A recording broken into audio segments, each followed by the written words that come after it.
In juni vindt het jaarlijkse evenement Alpe d'Huez plaats.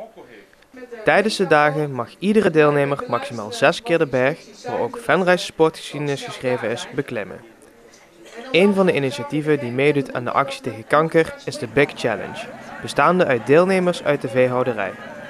Afgelopen zaterdag vierden ze dat er een bijzondere mijlpaal was behaald.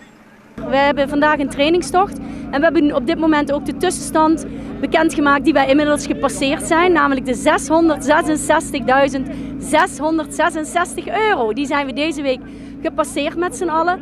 En wij hebben als doel om in juni met 240 deelnemers vanuit de agrarische sector ons met z'n allen in te gaan zetten voor KWF, meer geld ophalen voor onderzoek naar kanker.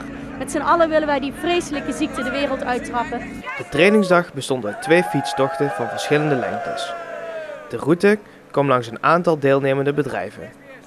Ook kon er gewandeld worden, wat de jongste deelnemer Bram dan ook ging doen.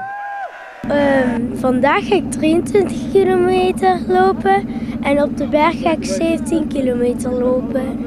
Om deze afstand te halen is er veel getraind en zal de komende weken ook nog flink geoefend gaan worden. Wij zijn eens een keer naar de Ardennen geweest, daar hebben we ook heel veel geoefend, 2 dagen. En de vorige training hadden wij ongeveer 18 kilometer gelopen.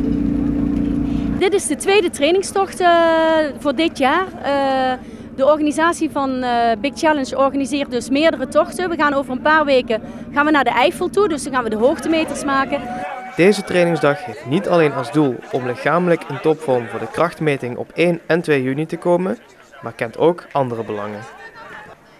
Dit is vooral ook een tocht voor saamhorigheid, dat we elkaar beter leren kennen, door de sectoren heen, met elkaar het verhaal delen. Want iedere deelnemer heeft natuurlijk een eigen persoonlijk verhaal, waarom hij zich inzet, waarom hij al die trainingen gaat doen, waarom hij al die sponsors, al die acties gaat verzinnen en organiseren om extra geld op te halen voor onderzoek, meer onderzoek naar kanker.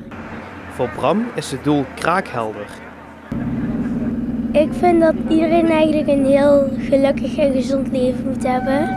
De gepresenteerde tussenstand is 2/3 van het bedrag dat Big Challenge hoopt op te halen. Hun streven ligt namelijk op €1 miljoen.